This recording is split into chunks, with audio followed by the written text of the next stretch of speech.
so the only broken radiator was the one in the center, which was part of the engine cooling. Matt Armstrong is going head-to-head with Bugatti again. But this time, it is bigger than one broken hypercar or missing parts. After being refused the access needed to properly repair his Bugatti Veyron, Matt has stumbled into a question that affects every car owner alive. Once you pay for a car, who really controls it? You or the manufacturer? Bugatti has built its entire empire around exclusivity and absolute control. Every part, every repair, every procedure locked inside their system. And most owners simply accept that as the price of the badge. But Matt Armstrong is not most owners. He investigates, he dismantles, he rebuilds, and he does not look away. Now his personal battle has collided with the European Union's right to repair laws, a legal movement that could force manufacturers like Bugatti to open their gates whether they want to or not. This is no longer just about fixing a Veyron. It may be about changing the rules for every car owner everywhere. A dream car with a hidden problem. After months of anticipation, Matt Armstrong finally brings his dream car into the garage. A Bugatti Veyron, one of the most iconic performance machines ever built. A car that changed the meaning of speed, luxury, engineering, and excess. A car that was never supposed to feel ordinary. A car that, on paper, represented the highest level of automotive perfection. For any enthusiast, this should have been a moment of pure celebration. But almost immediately, that excitement begins to turn into suspicion. Because as Matt looks closer, small details start to stand out. And with a car like the Veyron, small details matter. At first, it is something almost invisible, a 5mm spacer. To most people, it would mean nothing. It would look like a tiny part in a machine filled with thousands of tiny parts. But to Matt, it does not feel right. He knows what proper engineering looks like. He knows what factory precision should feel like. And on a car this expensive, this rare, and this technically demanding, a strange spacer is not just a spacer. It is a clue that one small discovery pulls him deeper into the car. What begins as a simple inspection slowly becomes something else entirely. Matt starts looking past the polished bodywork, past the badge, past the reputation, and into the systems underneath. And the more he looks, the more uneasy the situation becomes.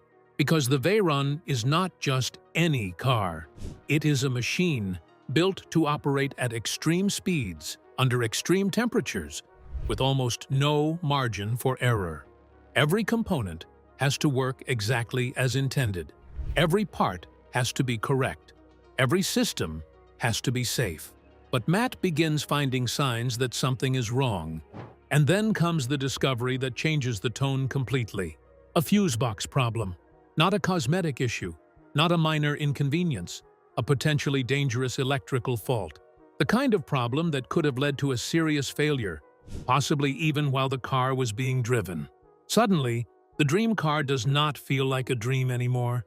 It feels like a mystery. Matt had bought into the idea of the Veyron as one of the greatest engineering achievements in automotive history, and in many ways, it is. But what he is uncovering suggests that this particular car may have been hiding serious problems beneath its flawless surface. That realization hits hard, because this is not just about money. For Matt, cars are emotional. They are personal. They are projects, challenges, and stories. And a Bugatti Veyron is not something you casually own. It is a symbol, a machine people dream about for years. But now, instead of simply enjoying it, Matt is being pulled into a fight with the car itself. A fight to understand what happened. A fight to figure out what has been hidden. And eventually, a fight with the very company whose name is on the front of it. The deeper he goes, the clearer it becomes that this Veyron is not going to be a simple ownership experience. It is going to test him. It is going to test Bugatti. And it is going to expose a problem that reaches far beyond one garage. Matt takes on the Veyron. Taking apart a Bugatti is not something most people would even attempt.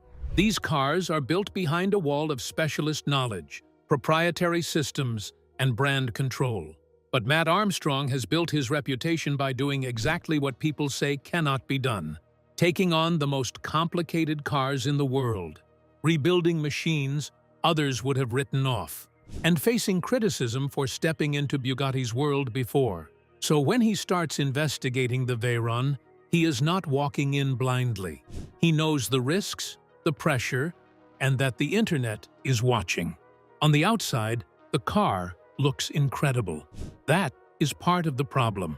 The Veyron presents itself like a masterpiece, too expensive to be flawed, too carefully built to be careless. But as Matt's inspection continues, the image begins to crack. The spacer raises questions. The fuse box raises bigger ones. What was supposed to be a clean, running Bugatti begins to look like a car with secrets. Why were these issues there? Who worked on the car before? How did problems like this get missed? Because this is not a cheap project car. This is a Bugatti Veyron, associated with some of the strictest service standards in the world, from a brand that built its entire identity around perfection. So when hidden faults appear, they carry more weight. Matt's investigation becomes more than a repair process. It becomes a slow, technical, unavoidable confrontation. With every panel removed, he moves closer to a truth Bugatti may not want exposed. Even the most prestigious machines can hide serious problems, and owners may not always have the freedom to fix them properly. Because Matt is not just asking whether his Veyron can be repaired. He is asking whether he will be allowed to repair it. And that difference changes everything. The dangerous discovery. When Matt finds the fuse box issue, the story takes a much darker turn. At first, it might sound technical. A fuse, a small component, something most people never think about unless it fails. But in a car like the Bugatti Veyron, an electrical component is never just a minor detail. This is a machine with immense power, extreme heat, and complex systems working together at very high levels of stress. The wrong fuse in the wrong place is not just inconvenient. It can be dangerous. Matt discovers that the fuse installed is not the correct one for the job. It appears to have been swapped with a part that was not designed to handle the electrical load required by the car. That means the system may not have been properly protected. And if a fuse cannot do its job, the risk does not stay contained. It can become overheating. It can become electrical failure. It can become fire. For Matt, the realization is alarming, because the Veyron is not a slow car. It is not a vehicle where failure happens gently. If something goes wrong at speed, the consequences can be severe. And now he is forced to confront a disturbing possibility. This car may have been much closer to a major problem than anyone realized. Matt and his team replaced the incorrect fuse with the proper one, giving the car a safer temporary fix. But that does not answer the larger question. Why was the wrong fuse there in the first place? Was it a mistake? Was it a shortcut? Was it done during a previous repair? And if something this important was handled incorrectly, what else might be wrong? That is the part that stays with him. The fuse can be changed, but the uncertainty cannot be fixed that easily. Because once trust is broken in a car like this, every new system becomes suspicious. Every wire, every bracket, every bolt, every previous repair.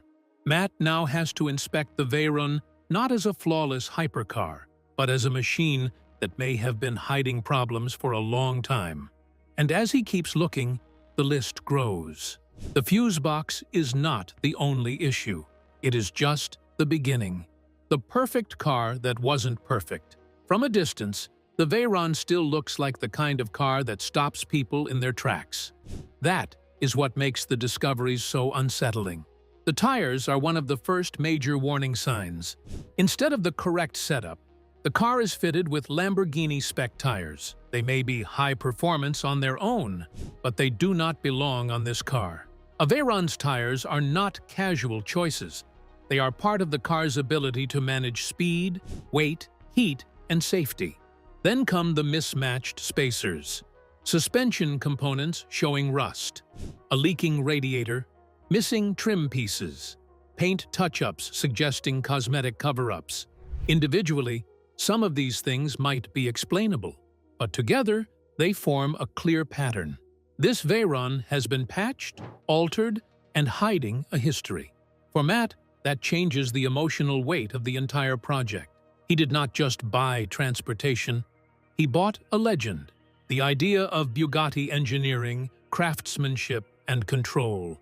And now that image is being challenged by the reality sitting in his garage. The car is still extraordinary, but it is no longer untouchable. And maybe that is what makes the story so powerful. Because the Veyron becomes proof that even the most elite machines depend on the people who maintain them and the companies that decide who gets access to the parts needed to keep them alive. Matt may have the skill, the motivation, and the audience behind him. But there is still one problem he cannot solve with tools alone. Bugatti controls the gate, and that is where the story becomes a legal battle. The fight for the right to repair. Matt's struggle with the Veyron is not only about hidden faults. It is about real ownership. Because owning a car should mean having the power to maintain it, repair it, and make decisions about it. But with ultra-luxury manufacturers, that power is often limited. The brand controls the parts, the dealer network, and the parts supply. And the owner, even after spending an enormous amount of money, can find himself locked out. When Matt tries to source parts or arrange proper repairs, Bugatti's message is clear. This kind of work belongs inside authorized channels only. Approved dealers, approved procedures, approved systems. For Bugatti, this protects quality, safety, and reputation.